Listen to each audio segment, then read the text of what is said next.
พุทธบาทจำลองของพระสัมมาองค์พระศาสดาพุทธบูชากราบไหว้องค์พระเจ้าฝังอุดมศิลป์ผู้สร้างสรรค์มานานไกลนามอุดมก้องไปสมในฉายาก่อนเป็นวัดร้างโบราณสืบสาน2524พระมหาราชครูเกษราปัญญาปรมาติกาจารย์จากวัดดับภัยเชียงใหม่สืบสานเวลาผ่าน131 ปีนานไกลวัดพระบาทอุดมรุ่งเรืองงามตาเจ้าน้อยบุญทาวงศาข้าหลวงปวงเชียงใหม่ปกครองหัวเมืองฟ้าทุ่มเทแรงกายแรงใจทุกชาติพันธุ์รวมใจรักษามัคคี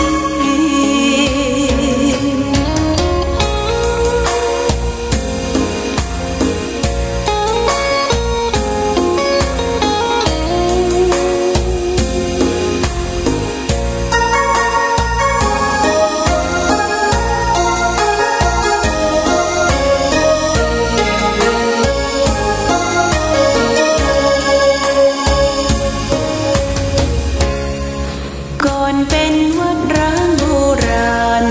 สืบสาน2524พระมหาราชครูเกษราปัญญาปรมาติกาจารย์จากวัดดับภัยเชียงใหม่สืบสานเวลาผ่าน131 ปีนานไกลวัดพระบาทอุดมรุ่งเรืองงามตาเจ้าน้อยบุญทาวงศาข้าหลวงปวงเชียงใหม่ปกครองหัวเมืองฟ้าทุ่มเทแรงกายแรงใจทุกชาติพันธุ์รวมใจรักษามัคคี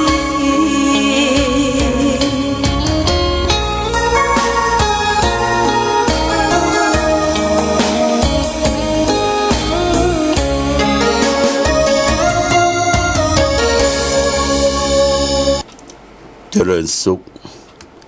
ศรัทธาสาธุชนญาติโยมท่านพุทธบริษัทต่างหลายวันนี้รายการธรรมประทีปส่องต่างก็ได้มาพบปะกับพ่อแม่พี่น้องศรัทธาสาธุชนญาติโยมแห่งครั้งหนึ่งวันนี้เป็นวันพฤหัสบดีที่31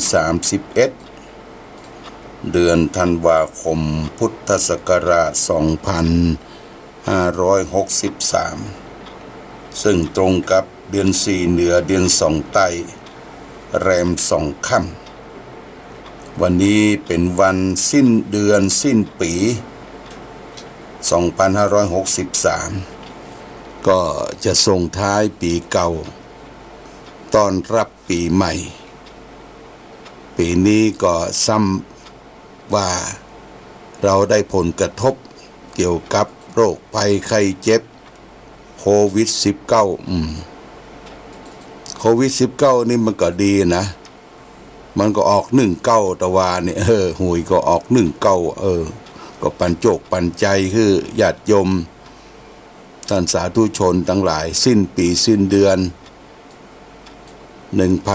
1019ของคริสตศักราชญาติโยมท่านสาธุชนก็กลางคืนนี้เนาะก็จะมีการสวดมนต์ข้ามปีแต่ละวัดวาอารามที่มีพระภิกษุสงฆ์สามเณรอยู่ก็จะเน้นให้พระภิกษุสงฆ์สามเณรได้ประกอบกิจได้เปิดเครื่องกระจายเสียงได้ถ่ายทอดให้ญาติโยมท่านทั้งหลายได้รับทราบ ที่จริงโครงการสวดมนต์ข้ามปีเนี่ยทางมหาเถรสมาคมก็ได้กำหนดที่ทำทั่วประเทศนะญาติโยมนะก็ได้กำหนดที่ได้ทำกันแต่ว่าปัจจุบันก็โรคภัยไข้เจ็บเนี่ยบ่สามารถที่จะรวมกันได้หลายนักได้ก็เลยได้ทำเฉพาะแต่ครูบาอาจารย์พระเจ้าประสงค์วัดวาอารามต่างวัดพระบาทอุดมนี้ก็ทำอยู่2 จุดคือจุด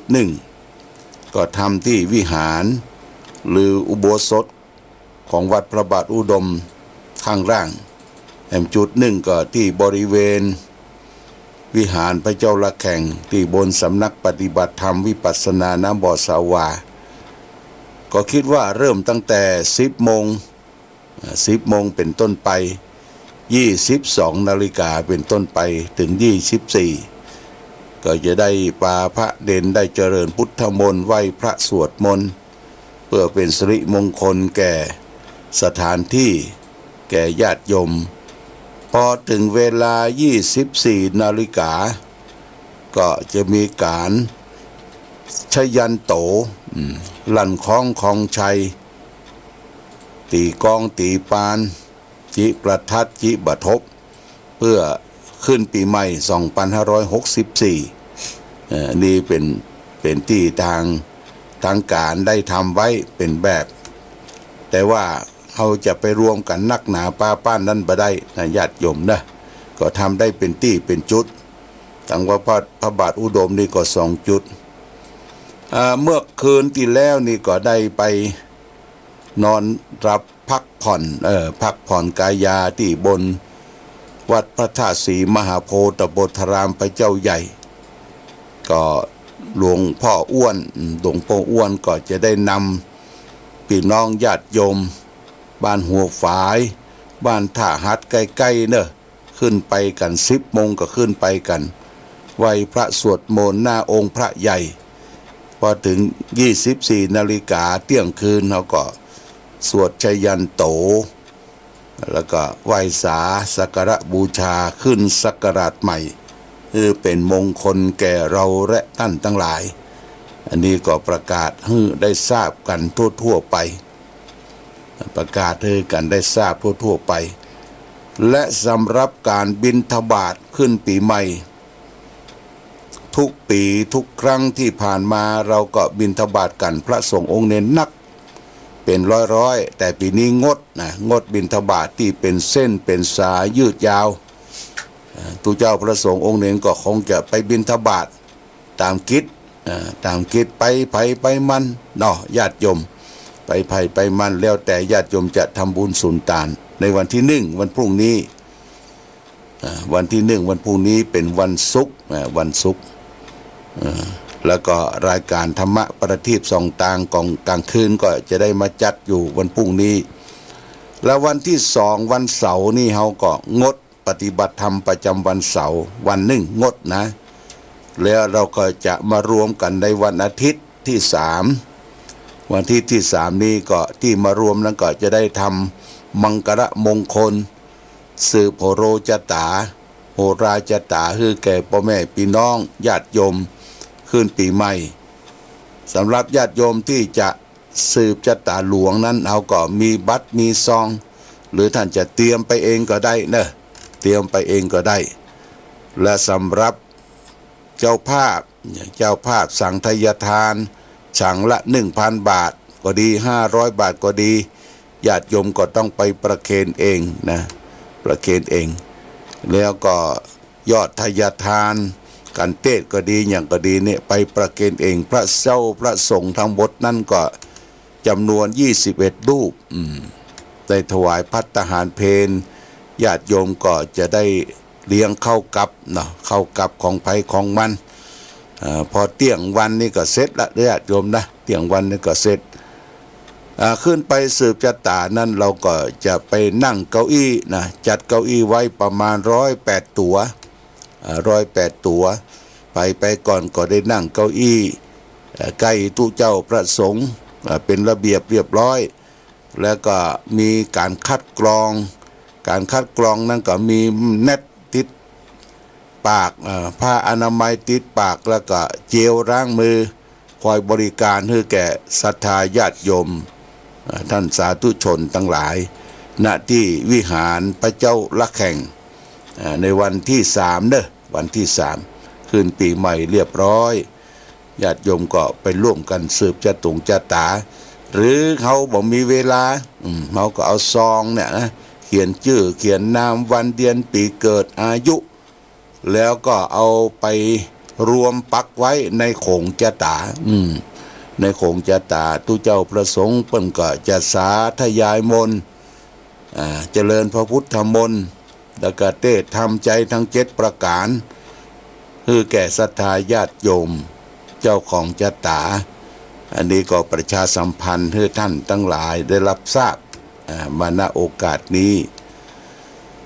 ญาติโยมท่านสาธุชนอากาศในช่วงนี้นะมันเป็นขมุกขมัว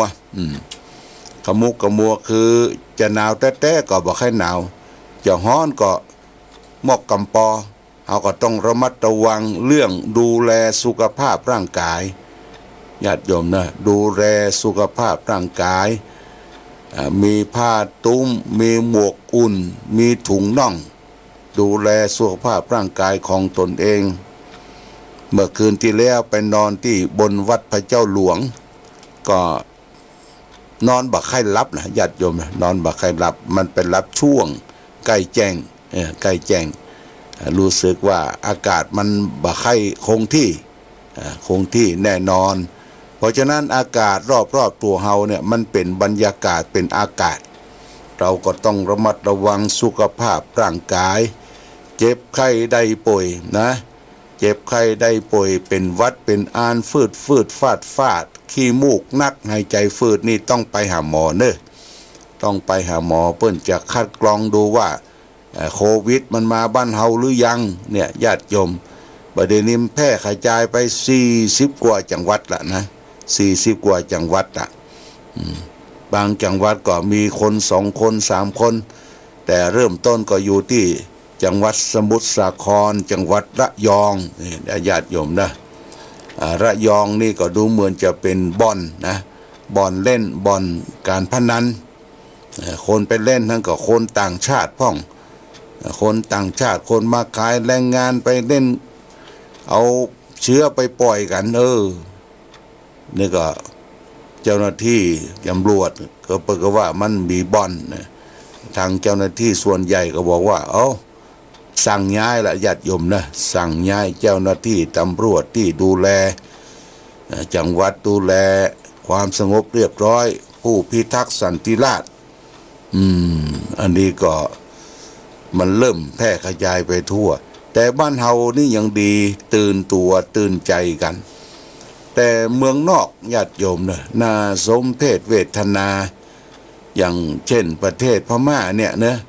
การสื่อสารการการจาการที่จะป้องกันน่ะมันมีน้อยบางคนก็อยู่ในโคในป่าในเหล่ากว่าจะเดินทางไปถึงเนี่ยหนทางอยู่ไกลไปยากอยู่ม่อนดอยอยู่ห้อมห้วยการสื่อสารน่ะก็ทำมือลำบากและคนก็ได้เล็ดลอดเข้ามาในประเทศเฮาก็ต้องช่วยกันสอดส่องดูแลป้องกันภัยพิบัติต่างๆอันนี้ก็ทางอสม.ทางเจ้าหน้าที่สาธารณสุขก็ช่วยกันอย่างเต็มที่วีรบุรุษวีรสตรีเสื้อขาวก็ช่วยกันเต็มที่อันนี้ก็ต้องขออนุโมทนากับญาติโยมท่านสาธุชนมาณโอกาสนี้หมอกเหมยที่มันลงเนี่ยมันเป็นธรรมชาติ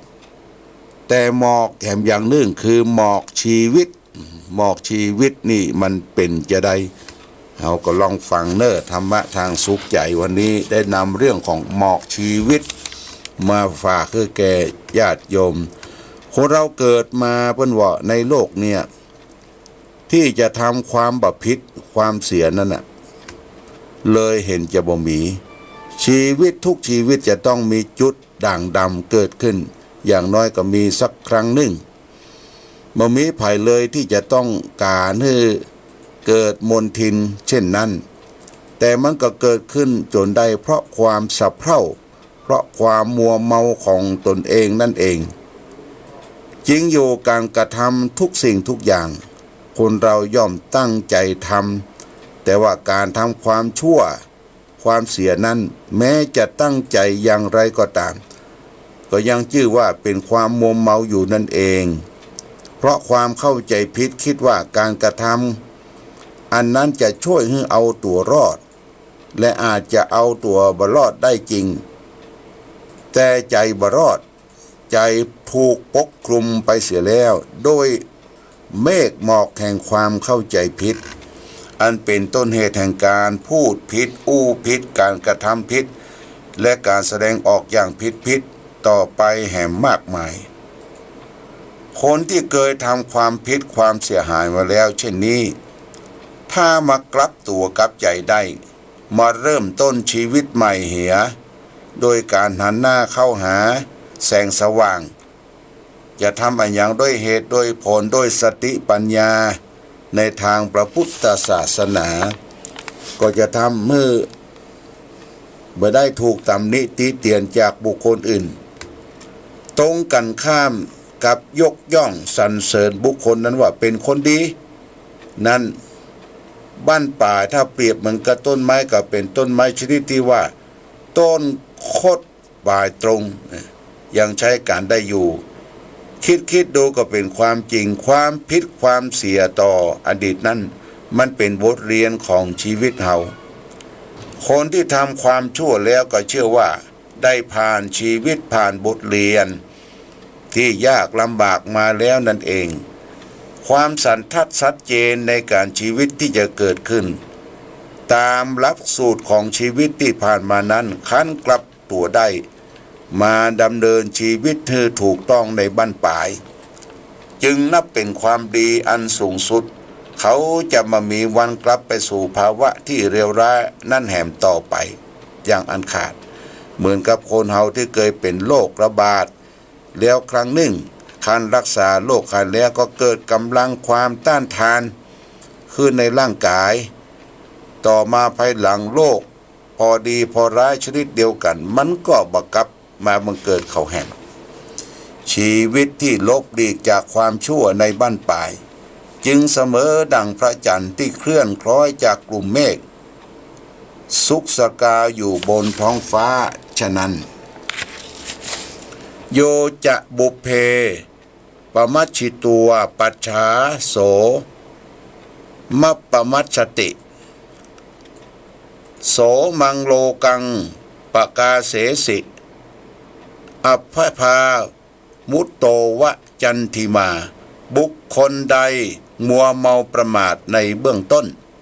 ภายหลังกลับใจได้กลายเป็นคนไม่ประมาทชีวิตเขาย่อมรุ่งเรืองสุขใสประดุจดังพระจันทร์โพ้นจากกลุ่มเมฆหมอกรุ่งเรืองอยู่ในท้องฟ้าฉะนั้นพุทธภาษิตนี้ก็มาจากมัชฌิมนิกายมัชฌิมปัญนศาสตร์ญาติโยมเรียกว่าหมอกชีวิตหมอกชีวิตคือคนเฮาบางทีมันก็มีความมืดมนอนทการชีวิตหลงไหลคลั่งไคล้ไปกับสิ่งแวดล้อมพักตัวเองเข้าไปสู่ขุมนรกญาติโยมเนอะขุมนรกกว่าจะรู้ตัวก็บางทีก็สายไปแต่ว่ากลับใจได้นี่ดีนะกลับใจได้เฮาบ่ไปหลงไหลกับสิ่งที่ชั่วทั้งกายทั้งวาจาแล้วก็ตั้งใจกลับคืนมาสร้างสมคุณงามความดีสร้างประโยชน์ตนประโยชน์ท่านที่เฮาได้เคยสร้างสมได้กระทำกันมานี้เป็นชีวิตที่มันบ่เป็นหมันญาติโยมนะชีวิตที่มันเป็นหมันนะคือลำบากจะสร้างคุณงามความดีแต่ละครั้งละหนก็ยากลำบากนะญาติโยมนะอันนี้เมื่อเฮามีความดีเป็นต้นทุนมีวิถีชีวิตที่จะดำเนินไปในทางที่ถูกต้องควรทำญาติโยมควรทำแต่ทำความผิดพลาดหรือความเผลอเลอก็เป็นบทเรียนของชีวิตเป็นเมฆหมอกที่มาเกาะกลุ่มด้านจิตใจเฮาเพราะฉะนั้นคนเนี่ยอย่างทำอย่างเนี่ยบ่มีความผิดเลยบ่มี ญาติโยมความผิดเป็นครูเฮานะเป็นครูเฮาเมื่อเป็นครูเฮาแล้วเฮาก็ตั้งใจทำแต่สิ่งที่มันพลาดพลั้งเผลอไปนะกับตนกับใจทำคุณงามความดีเหี่ยวใหม่โดยเฉพาะอย่างยิ่งก็คือความดี เกิดมาทั้งทีพยายามทำดีให้ได้จะตายทั้งทีให้ได้ฝากเดียวไว้ทำดีไว้ให้ลูกทำถูกไว้ให้หลานทำความชื่นบานไว้กับประเทศชาติบ้านเมืองกับศาสนาของเฮาคนเฮาทำหมดดีบ่มีดีแล้วมันใจบ่ได้ญาติโยมนะใจบ่ได้มีแต่ความชั่วความอาหังการมะมังการเอาแต่ได้เห็นแก่ตัวนี่โอ้อยู่กับสังคมโลกอยู่กับชุมชนก็สร้างความเดือดร้อนวุ่นวายเกิดขึ้นเพราะฉะนั้นคนเฮาเกิดมาพระบรมศาสดาสอนให้ทำประโยชน์ตนประโยชน์ท่านให้ถึงพร้อมประโยชน์ตนเขาจะทำอย่างให้เป็นประโยชน์แก่ตนเองและประโยชน์คนอื่นได้ทำก่อนเนี่ยทำประโยชน์ตนประโยชน์คนอื่นให้ถึงพร้อมคนเราจะได้เกิดมาบ่เป็นมันซึ่งการสร้างสมคุณงามความดีเป็นหลักฐานเป็นบรรทัดฐานของชีวิตที่จะนำไปสู่ความสุขนำไปสู่ความรักนำไปสู่ความสมานฉันท์อยู่ร่วมกันอย่างมีความสุขอย่างดีเป็นต้นในวาระโอกาสที่จะสิ้นปีบกี่ชั่วโมงญาติโยมนะบกี่ชั่วโมงก็นับถอยหลังไปแล้วบกี่ชั่วโมงทางรายการธรรมะประทีปส่องต่างของวิทยุชุมชนคณะสงฆ์อำเภอฝางก็ขออำนวยอวยใจคือท่านทั้งหลายได้ประสบสิ่งที่ดีๆในปีใหม่ปี2564นี้อันปีเก่า365วันจะเคลื่อนคล้ายย้ายไปปีใหม่จะเข้ามาก็ให้ท่านคิดใหม่ทำใหม่ทำตนเป็นคนใหม่เนี่ยอย่างจะไปให้มันจำเจอยู่กับอย่างเก่าความชั่วความเสียหายความหายนะที่เคยมีนะก็หูได้จำเพาะตนแล้วก็พยายามมันลบรายหายไปเอาละวันนี้ญาติโยม